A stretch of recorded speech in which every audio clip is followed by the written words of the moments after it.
Hi, my name is Kaylee. I'm a junior at Lisbon High School. I chose to do the Auto Tech Academy because I like working on things with my dad at home and I want to do diesel tech after high school. Working on different vehicles here helps expand my experience instead of working on the same things I do at home. I chose to participate in the morning academy so that way it wouldn't affect my participation in wrestling after school. We prefer to hire industry professionals who are skilled at teaching so that they can provide that individual attention and provide that expert industry experience. They can also help students plan and think about what is it like to build a life in this industry or in this career path. I like the fact that the class sizes are smaller so you get more individual attention from the instructor. And we're also excited that Kaylee is coming to us from Lisbon High School.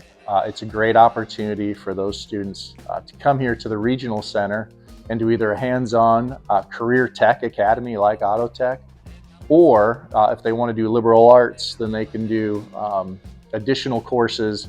And typically students who come and participate in the academy program have higher GPAs and they're able to accumulate more credits before graduation. I recommend this class because I think it's a good life experience to learn how to know to work on your cars, even if you don't do it after high school. It's just something good to know. I recommend this class to both boys and girls, but I think this industry needs more women involved in it.